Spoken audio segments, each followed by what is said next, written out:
Yai, izin tanya. Sekarang ini banyak yang bingung bahwa makam Habib Hasan itu ada dua. Yang satu di Jejeran Jogja dan yang satunya lagi ada di Semarang. Itu yang sebenarnya gimana ya? Makam Habib Hasan ada dua, yang satu di Jejeran, yang satu di Jejeran Pleret Bantul, yang satu di Semarang. Duku, makanya sana jalannya jalan Duku. Itu gini, benarnya kita itu pasca jajahan Belanda, itu Belanda itu untuk menjajah itu bukan sebatas menjajah kita saja, enggak. Walaupun Belanda itu sudah tiada di Indonesia, tapi Belanda itu modelnya jajahnya semua, termasuk nasab ya juga dijajah di ora are, termasuk sejarah juga di ora are. Jadi gini, ini cerita keluarga sebenarnya, cerita keluarga. Jadi yang tahu ya pihak keluarga.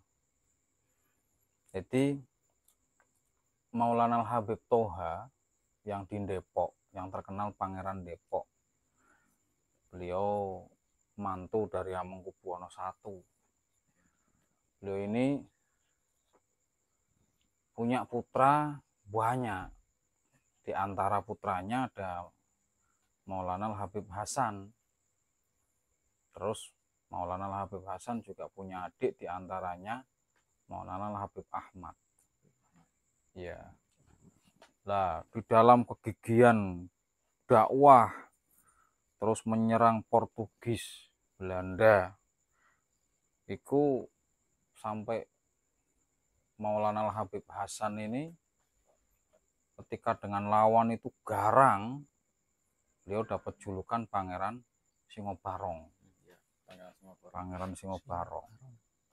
Lah, dengan kegigihan ngelawan Belanda gerilya, beliau semenjak kecil di usia 7 tahun itu udah hafal Quran, terus belajar di Hijaz, Haromain, terus pindah ke Tarim, Yaman, terus akhirnya barang selesai beliau dakwah pertama kali masuk ke Afrika, dari Afrika masuk ke India, terus ke Maroko, terus pernah juga ke Penang, Malaysia.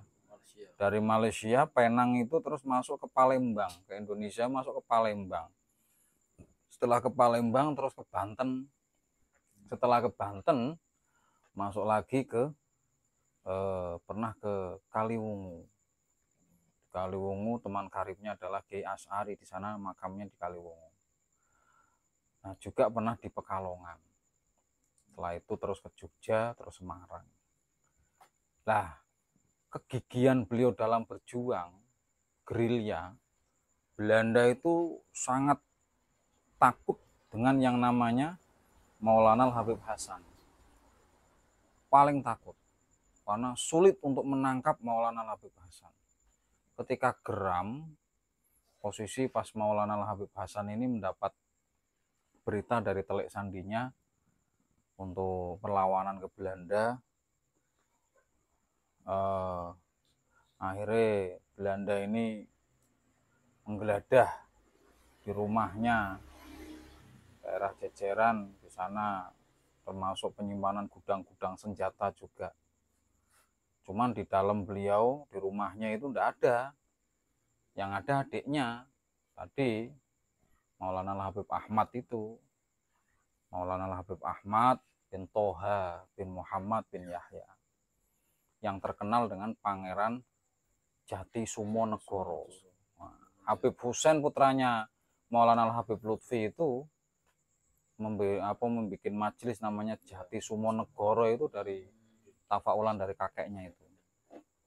Lah, karena Habib Ahmad tahu bahwa yang diincar Belanda itu adalah kakaknya Habib Hasan. Terus wajahnya Habib Ahmad dengan Habib Hasan itu sangat mirip.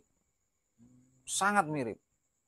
Akhirnya Habib Hasan demi kakaknya biar tetap, karena masih dibutuhkan oleh kerajaan, beliau jadi mantu dari Hamengkubuwono II. Makanya dijuluki Sumodiningrat. Julukannya panjang, cuman terakhirnya itu Sumodiningrat. Lah, dari situ akhirnya Bib Ahmad ngaku. Ditanyai oleh Belanda, "Kamu bebasan?" "Iya." Akhirnya dikerangkeng, dibawa. Tidak hanya segitu, Belanda untuk memastikan bahwa ini Habib Hasan atau yang ngaku saja, keluarganya Habib Ahmad itu semua dibunuh. Tapi pengakuan tidak bergeming, tidak berubah. Akhirnya Belanda nggak percaya. Oh ya wis, dari situ akhirnya pengalian untuk mencari Habib Hasan agak reda.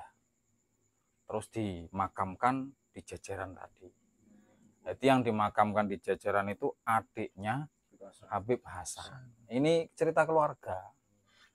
Lah yang tahu strategi ini ya keluarga. Kalau ngikutnya Belanda yong itu strateginya keluarga supaya Habib Hasan tetap sugeng.